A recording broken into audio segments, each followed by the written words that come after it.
Focusing workshop in Tena.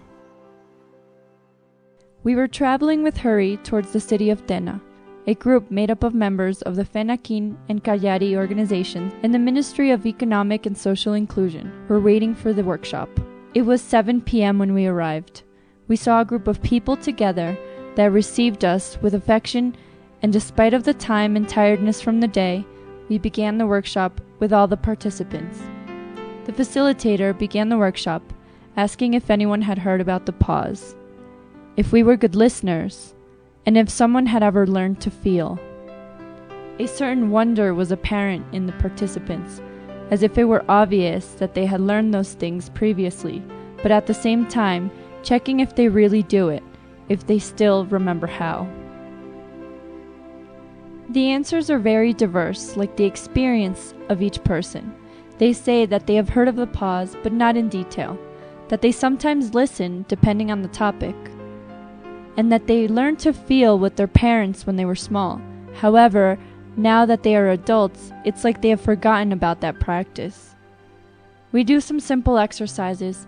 The facilitator asks that everybody practice the pause throughout the workshop. We pause in order to ask people's names. We pause in order to respond.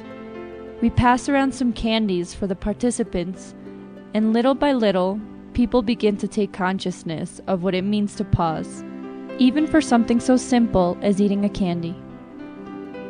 As the workshop continues, various reflections were made about the importance of the pause, and how we have been brought up since we were little to always respond from the intellect, leaving aside the felt of each person. Today, we live in a society where promptness is a synonym for intelligence, because back in school they would tell us that the first to finish got an extra point, a reward, as if whoever responded first was better. And in this vertiginousness, what happens with the human beings? We don't give ourselves a time. We complain about everything. We worry about our work, our children, their homework, and we do not pause to check how we feel, with a feeling of gratitude towards ourselves. We realize that for day-to-day activities, it's the intellect that throws everything with velocity. Our values, our beliefs, our culture, our dogmas, everything comes from the intellect, because it is registered in our memory. However, when we pause, the felt of the body and the possibilities to respond expand. We return to the exercises and we practice the pause with more people. The interest of the group grows. One of the participants, head of his organization, asks, "What happens with a longer pause?" The facilitator remains silent for a moment, and then explains that the longer pause could mean more depth for the response. However, there is a risk, because with a longer pause, the intellect could emerge. And then he invites us to reflect. What would happen if instead of pausing for a long time, we pause more frequently? That is the challenge. The pause is for the brave. We continue the workshop to learn to feel, or perhaps remember how. When we want to feel, we need to see, because we think that in order to feel we must discover what we see. And it is really the intellect, the one who is talking to us. The facilitator takes something in his hands, something that no one can see, and begins to hand it to each of the participants, asking them to hold it in their hands without looking, and then asks, "How does that feel there?"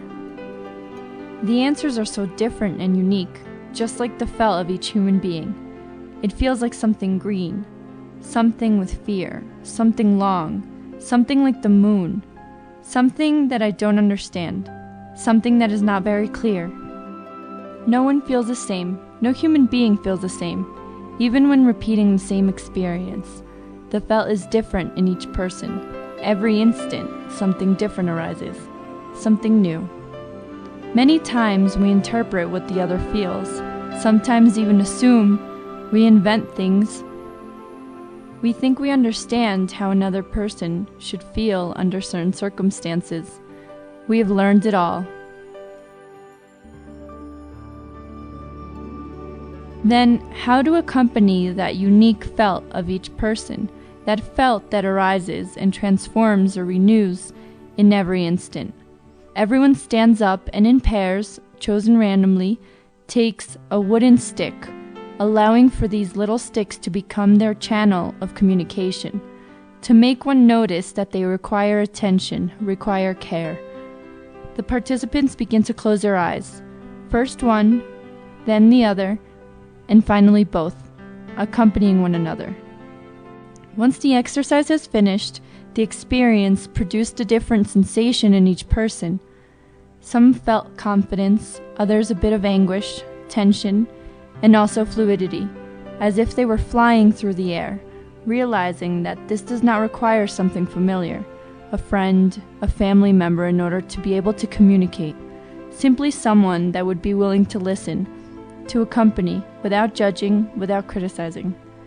The workshop finished with a very simple exercise, taking each other's hands, allowing everyone to experience the difference of the group pausing, and the group accelerating their minds. That group with a pause, in that moment, was practically invincible.